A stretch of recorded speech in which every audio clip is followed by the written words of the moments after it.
Hello, Webb here. Welcome to our first review. Please pardon me for the quality and so on. We're currently just getting started, so we're working on the equipment set, things like that. Hopefully we'll be able to upgrade over time. Here at Webb, our goal is to introduce you to movies you've probably never heard of or very difficult to obtain. Obscure, cult, unreleased, out of print, without distribution, this kind of thing. Our goal is to be bilingual here, so I plan to release English language videos with Korean subs for Korean movies and Korean language with English subtitles for English language movies. If the movie's in Japanese or another language, then I will just do what I feel like at the time. Occasionally, I might talk about something else if I feel like it too. This is just a hobby, so I'm just going to talk about whatever I feel like. If you're looking for mainstream Korean movie reviews, please check out my reviews at kmovielove.com, or you can check my website, cinemaweb.com. Anyway, today's film is a very strange film. 어느 미용사의 화끈한 써비스, or the bloodthirsty barber's hottest service, or something like that. Look, it's got no release outside of Korea.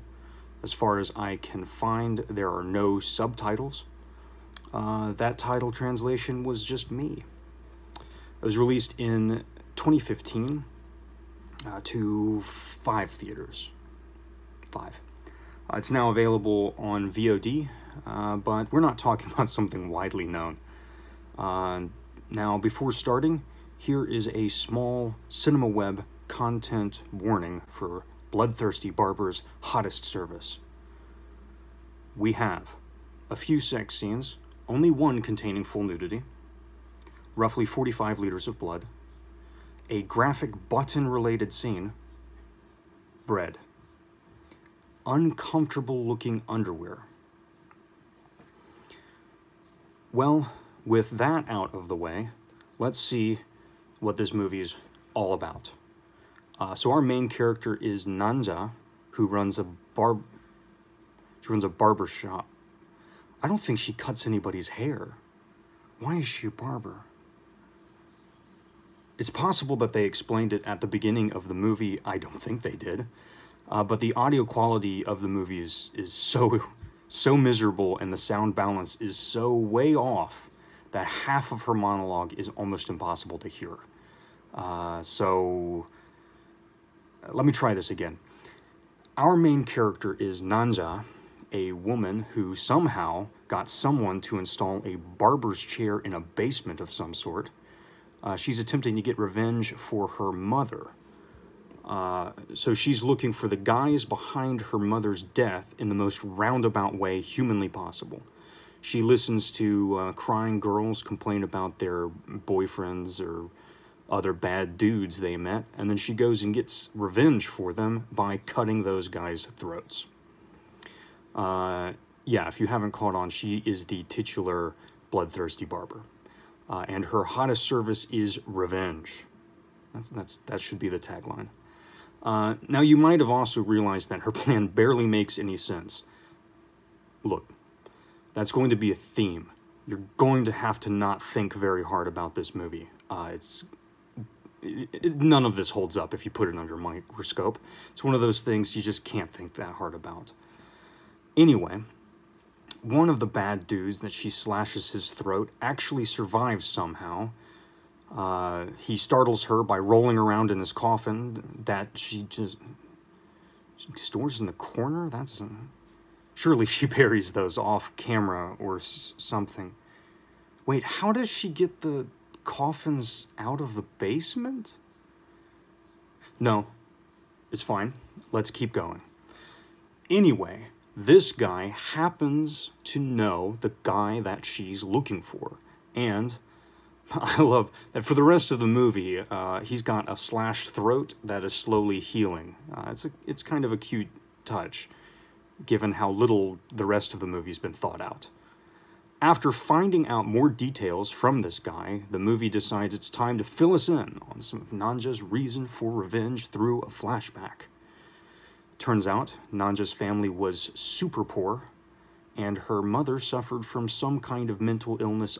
Often, while Nanja was at school, her mother would sleep with dudes in the village in exchange for bread, which is... No. Staying on topic. Eventually, three doofuses, who are also Nanja's schoolmates, offer her some bread for a good time. I don't like saying that. But an old man comes by during the act. So one of the boys puts his hand over Nanja's mom's mouth, and because her mouth is full of bread, she chokes on it and dies. Nanja discovers her dead mother and becomes traumatized because of the police cameras flashing and taking pictures of the crime scene, and as a result, she can't get a job. Okay, she can't get a job. That's going to require some explanation for our non-Korean viewers. When she has her photo taken, the flash scares her and she looks down. And this is super illegal in the United States, but in Korea, all applications include a picture of the applicant. So when they see the picture of the applicant with her not looking up, she's immediately passed over. The movie actually teases these details out over time for reasons unknown. I'm guessing he saw a Tarantino movie and thought this was a good idea. So I'm putting the events in a somewhat more coherent order. There's moments in which the timeline just don't make any sense, and I think he possibly forgot what events were occurring at what time. But I don't think that the review also needs to be a jumbled mess. Anyway, yeah, the film does have kind of a Tarantino vibe, but with no finesse. I think he might be trying to copy the style without a full understanding of why it works.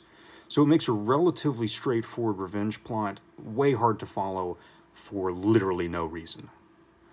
But let's get to the revenging. That's what we're here for, the bloodthirsty barber's hottest service. The first guy she manages to track down plays a trumpet or something and loves Hawaiian shirts, like we all do.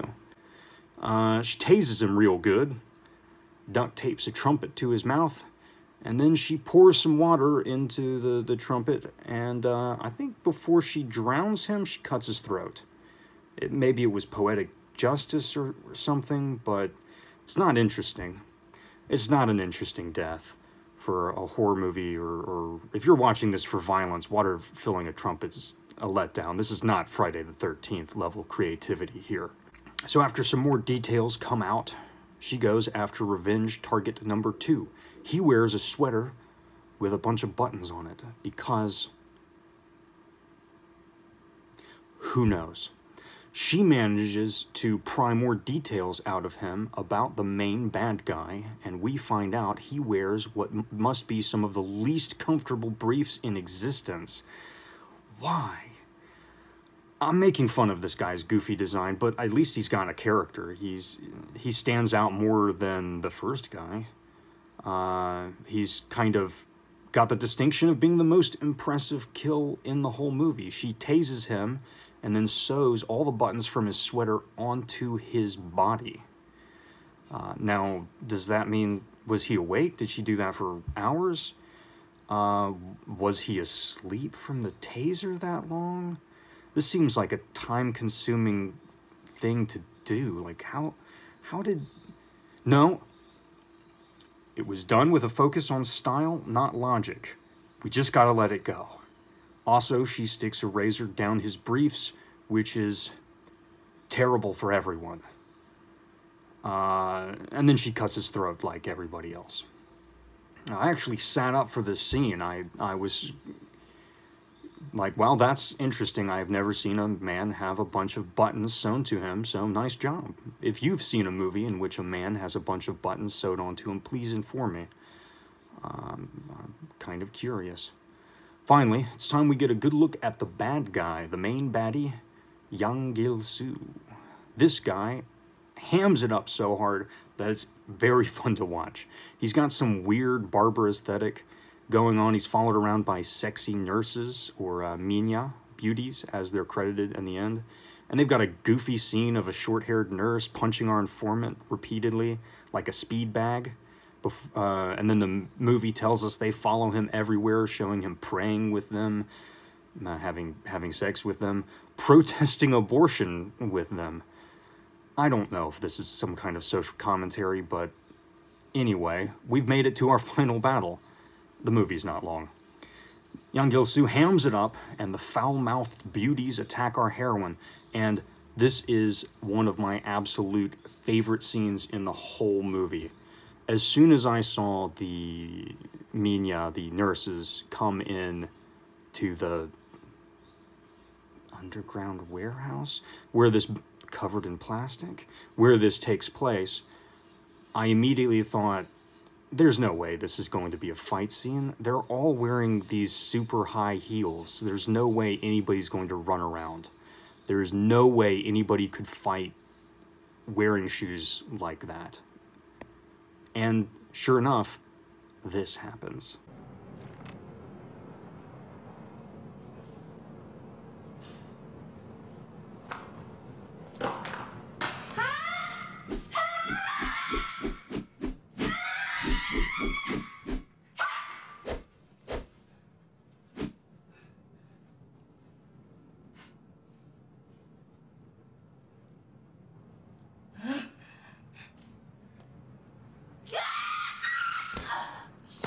I know it's kind of similar to that scene in Indiana Jones, but it's still really satisfying. And her kicking off those shoes immediately after I commented about the implausibility of it made me kind of laugh out loud a bit. The remaining beauties engage Nanja the only way that a group of nurses in implausible footwear could. They form a circle around her and occasionally attack her from a random direction. It works exactly as well as you would expect. Curiously, she does not kill any of these women. She just slashes their arms, just kind of leaves them be after they fall. She actually doesn't kill a woman in the whole movie. The girl who got Indiana Jones'd earlier gets her throat slashed by Gil-soo, and then he reveals a big twist. The informant guy's big mouth spreading rumors about Nanja's mom is exactly how Gil-soo and his stupid friends found out about her, which set everything in motion. And then we get a very uncomfortable scene of Gil-soo just beating Nanja over and over again for several minutes. It's not great. But then she gets a hold of his comb, and then she slashes his throat with that too. Really, since he was a big bad guy, I was kind of hoping for a more creative death, but I guess it's poetic because he loves the comb. I don't know. Next, she also kills the informant guy and dances. You remember that scene from Reservoir Dogs? That scene. She does that scene. Except she cuts the throat instead of the ear. And then with all that murder behind her, she's of course no longer traumatized, and she's able to take nice pictures again, which presumably leads her to get a job. The movie then reminds us exactly what we just watched, and the credits roll with a bit of dancing in the back. So, anyway, that is the bloodthirsty Barber's hot service. It's not great. It's got weird pacing, the scenes are placed out of order for seemingly no reason, and the audio quality is shockingly bad for a movie produced. It's worse than this video. In addition, the kills could have been more creative, and for a movie with that salacious title, and that's been described as an erotic slasher, it even has an erotic poster that had to be censored. It's not got much titillation. But don't get me wrong, I kind of like it. It's kind of aping Tarantino a bit, but it's got a lot of character and some weird charm. It takes a lot of risks and really tries to do something stylish. Also doesn't shy away from just pouring blood all over everything, which is something a lot of mainstream Korean movies avoid like the plague. I mean, Train to Busan is completely devoid of blood despite being a zombie movie. And this year's Gonjiam doesn't shed any blood either. This was the second movie I've seen by director Nam Gyeong. I might review his other movie later. His movies are weird. And I think Korean cinema needs more weirdness. So for Korean-speaking audiences, you can watch this on the Google Play Store for 1,200원, and I think I saw it on YouTube for the same price. If you have a couple of friends over and you watch it with some beers and laugh at some of the weirdness and goofy scenes, you'd probably get 1,200원 worth of enjoyment. Now, if you can't understand Korean, you don't need to watch the movie now. There's no Western release, no fan subs. It's not that action-packed. It's not going to hold your attention without understanding the dialogue. I have a serious doubt anybody would ever try to subtitle this or release it. I mean, why? Anyway, that's what I've got for now. Thanks for watching Cinema Webb. Next time, I'll be back with a Korean language review of a non-Korean language movie, if everything goes well. And I really appreciate anyone who watches, likes, or subscribes. We will also be back with coverage of Bifan. That may come up before my first Korean review, just because of timing.